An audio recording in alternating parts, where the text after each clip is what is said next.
مولا کی عنایت سے شہیدی کے کرم سے، مولا کی عنایت سے شہیدی کے کرم سے ہے نعتیہ لہجے میں سعید آپ کی تصنیف۔ صد بار مبارک ہو سعید آج کی محفل،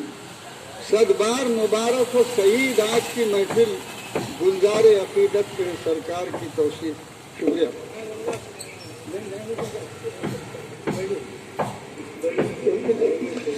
یہ تھے جناب سید یوسف رئیس صاحب جو تحیتی کلام پیش کر رہے تھے۔ آج کے روح رواں، آج کے نوشہ جناب سید حسین بخاری صاحب سعید سے گزارش کرتا ہوں کہ اپنے زرین خیالات کا اظہار کریں۔ جناب سید حسین بخاری صاحب سعید۔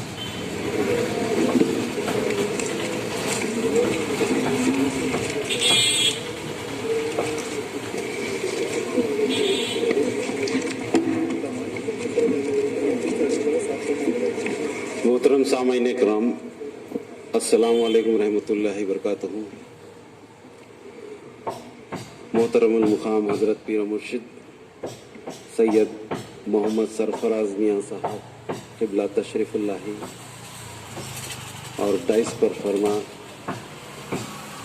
مہمانان خصوصی اور میرے استاد سخن عالی جناب سید سمیع اللہ حسینی صاحب سمیع، دل آج بہت دھڑک رہا ہے، اس لیے کہ میں نے یہ سوچا ہی نہیں تھا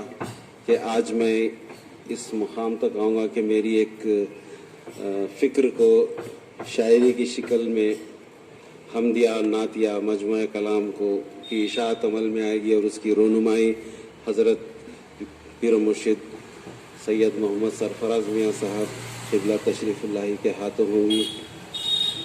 یہ میری خوش نصیبی ہے کہ آج یہ دن مجھے ملا۔ یوں تو انسان کے احساسات اور جذبات کہ جب وہ عکاسی کرنا چاہتا ہے تو شاعری اس کا بہترین ذریعہ ہے، اور ادب سے ہٹ کر اگر وہ اللہ، اس کے رسول صلی اللہ علیہ وسلم اور اس کے خلیفہ امامنا حضرت سید محمد جون پوری مہدی علیہ السلام اور اپنے بزرگان دین کی شان میں کچھ کہتا ہے تو ایک طرح سے وہ عبادت کا ایک حصہ بھی ادا کرتا ہے۔ عرض حال یہ ہے کہ مجھے اردو ادب سے بہت خاص لگاؤ رہنے کی وجہ سے ادبی محفلوں میں شرکت کرنے کا بہت شوق تھا۔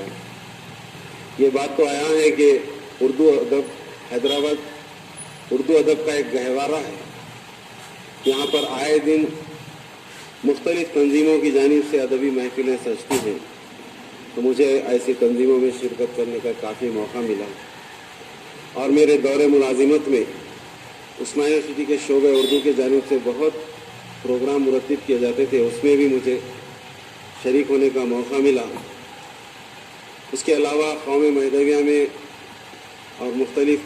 تنظیموں کی جانب سے جیسے مرکزی انجمن مہدویہ ہے، تنظیم مہدویہ ہے، نوجوانوں میں تنظیم مہدویہ ہے، اور ہمارے جان نثاران مہدی ان کی کمیٹی ہے، یہ سب جلسے کراتی ہے، تو اس میں بھی مجھے موقع ملا۔ تو میں نے یہ چیز کو جب دیکھا تو دل میں یہ آیا کہ میں بھی جو ہے سو کچھ نہ کچھ اشعار لکھوں، تو میرے جذبے کو اس وقت تقویت حاصل ہوئی جب میں نے سوچا کہ جب کبھی حمدیہ نعتیہ اشعار لکھنے کا خیال آتا ہے تو کئی مرتبہ اللہ، اس کے رسول صلی اللہ علیہ وسلم، اس کے خلیفہ مہدی علیہ السلام کا نام کئی بار زبان پہ آتا ہے، اور کئی بار کاغذ پر تحریر بھی کیا جاتا ہے، اور کئی بار پڑھا بھی جاتا ہے، تو یہ کیفیت مجھے باعث برکت محسوس ہوئی۔ اسی وجہ سے انہی خیالات کو لے کر میں نے سب سے پہلے حمد باری تعالیٰ لکھی، اور اس کی اصلاح کے لیے قوم کے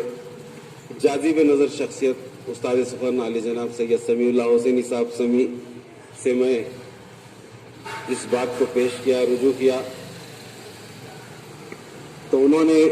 میری اس بات پر اپنی حامی بھری، اور میں نے اپنا یہ سفر جاری رکھا۔ اور سب سے پہلے میں حمدیہ کلام لکھا جو ادارے تنظیم مہدویہ کے جلسے جو شب برات کے موقع پہ غالباً میں وہ سمجھ